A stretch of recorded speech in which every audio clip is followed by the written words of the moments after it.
What is no code and how is it going to change software development, startups, and web development forever? My name is Eric Fisher-Biles with Startup Basement. Today we're going to be talking about no code. There's a no code revolution happening. No code is essentially the evolution of software development. We saw the evolution of software development from the early days of GeoCities, where you can kind of build a CSS-based website with pictures, and then eventually WordPress, which makes up over 50% of the internet websites, where users can basically download kind of this pre-existing CMS content management database system, and then they can kind of download plugins to do microservices for them, for they don't have to be a developer. Now we're in the third stage of this, where now you can do more robust software and web application apps similar to WordPress, where everything is kind of plug and play.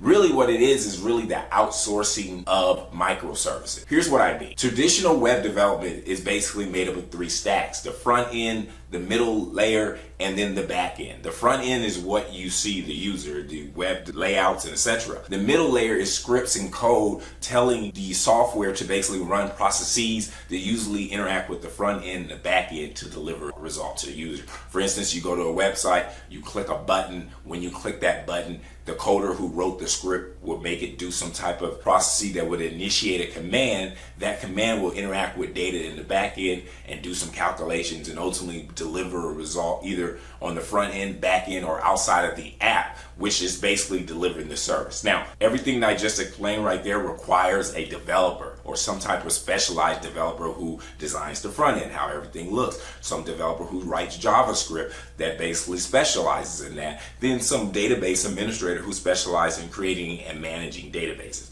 All of that stack basically creates lots of valuable, high-paying jobs. And what no code is going to do is probably automate a lot of people who are kind of sitting on lazy, cushy jobs out of the business. And a lot of the competitive developers will probably move on to building more complex advanced systems. They'll probably move into AI. They'll probably move into helping develop these new no-code outsourced microservices. So essentially this is just more disruption, but it's disruption in the place that a lot of developers may not like. It's a disruption in what they're doing. Basically, we've been building so much software in Silicon Valley and in the country that a lot of the things that companies, no matter what type of company you are, that needs to do those processes and services has been automated and put into a box where you can just basically have regular people go create these processes. For instance, you go to a website, you put in your email saves in the database. Well, you shouldn't have to go hire a developer to set up something simple like that. A regular person should be able to set that up by having some pre-existing script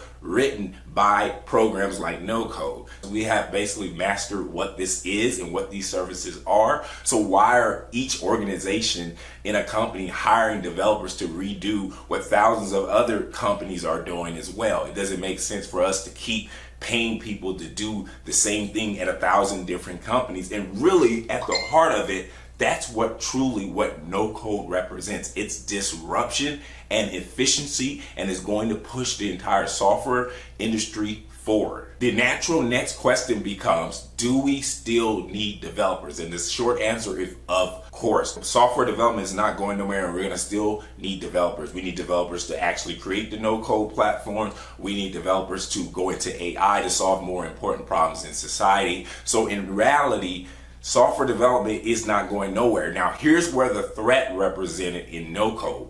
Threat number one, in my opinion, is there's a lot of developers, specifically, and not to be offensive, some of them may not be the most social. Some of them are even antisocial. And having the ability to develop has gave them a sense of identity and pride that they feel threatened by other people being able to create apps, even though they're not developers. I think that that's a threat to a lot of developers. And secondly, as I said before, there's lots of companies that you don't consider tech companies, like Johnson & Johnson, who have websites, who have databases, who have internal processes. and they're hiring developers who are doing cushy, high-paid jobs, doing the same mundane things over and over at 50, 100, even 1,000 companies all around the world. And what no code is going to do is tell these companies, hey, you're paying somebody $80,000 to do something that's getting done in every company around the world. We could automate this, and you could just have one of your regular employees set this up. And so a lot of people with cushy jobs who are not doing new or complex development but getting paid high rates as a developer may see their job disrupted, and I think that represents some level of threat, this no-code revolution. Now, one interesting question that comes to my mind when I think about no-code and where it's going is, what does it mean for startups and entrepreneurs? And I think this is a very important question that probably is going to get answered later once we learn more about how this no-code revolution plays out. Number one, if you're a investor and somebody builds an app, would you want to invest in that entrepreneur knowing he doesn't know how to write any code? And my answer is twofold. Some people are going to build apps. They're going to be merely businesses where they can make money with, where they don't need angel investors, and it'll just be a small business. There's also going to be people who are going to start using no code to validate their app idea. Before, you would go and build an MVP, you would either do that by yourself, and if you were a non-technical developer, you would either spend a lot of time trying to hire a co-founder, or you would spend $10,000, maybe even $20,000 to build a minimal viable product to basically prove the market exists, and then you would try to reach out to a developer. What no code is going to do, specifically for non-technical developers, is you're going to be able to come up with an idea, build a working model, get customers, show that there's an interest in it, and probably get funded faster. But here's the thing a lot of people are not considering, and why I think developers should not be worried about no code. If you're an entrepreneur who's technical,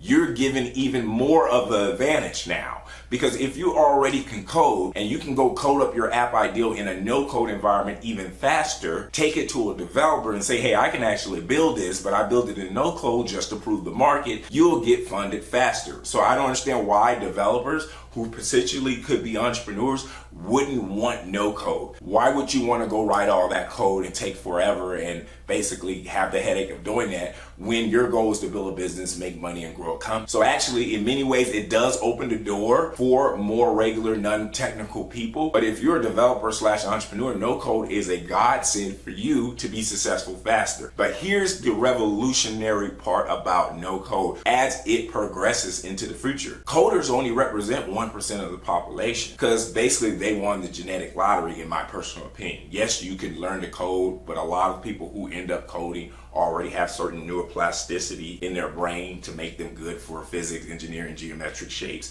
and they end up in coding. So in many ways, it's a genetic lottery, same way you're being born to be able to see. But that's 1% of the population. What about the rest of us? And now we're about to open up the innovation of the human mind and creativity for regular, non-technical people who want to build software. So I think we're going to see some very unique ideals in the next 10 years because of where software development is going. It's going to be extremely exciting. What does no code mean for the rest of us in the regular job market moving forward? First of all, a large percentage of college level jobs across the country in corporations are analyst positions. You can go on Indeed right now, whether you're applying for Procter & Gamble or whether you're applying for an investment bank. There's lots of analyst positions. What are analysts actually doing? Analyst is a general term companies use when you're going to be doing distributed random tasks. Let me give you an example. Let's say you work for a bank, and that bank has a database, they have an email system, and they have other software systems. Customers come into the bank and ask the bank to do something. That initiate 5, 6, 7 different distributed processes that software cannot do and only a human being can do. That's what analysts do. They would take an email, interpret the email, type information from the email in the database. The database will spin out a command. They would take that command and put it in a different software system. Then they would write an email and notify somebody else in the company that in situation is done. That's what an analyst does. It's a single person doing a whole bunch of basically manual processes. That represents a large portion of the workforce workforce in the United States, especially in college level, college paying jobs. And what no code is going to do, not only no code, but part of no code is basically outsourcing processes. There's a company called Stacker that basically does that. And what these companies are going to be able to do is say, hey, we don't need necessarily to bring in a database administrator, or we don't need to bring in a developer to write code to fix these processes. Actually, we can automate these processes using pre-existing template services that these no-code providers like Zepper, like Stacker is going to provide. And not only are developers going to probably be automated out of jobs, but regular non-code, non-technical processors and analysts will be automated out of jobs. It's going to happen, and there's really nothing we could do about it. Now, I believe in creative destruction, and I believe that new jobs and opportunities will come up. Personally, my belief is if a job is destroyed, a human being is malleable, they can learn something new and continue to be a part of the workforce. So I don't see it as a threat, but just know that this is most likely what's going to happen in the future because of no code. All right, guys, we got to the end of the video. If you found some value in this video, do me a favor. I'm trying to get to 1,000 subscribers for my YouTube channel can be monetized. So if you felt like I provided value to you, can you please hit the subscribe button? Also, if you don't mind, after subscribing, put in the comments, I subscribe, along with any questions or comments you have, and I'll do my best to answer them. Okay guys, if you're interested in technology and entrepreneurship and you're a non-technical founder that wants to start building software, check out these other 2 videos. Till next time, my friends.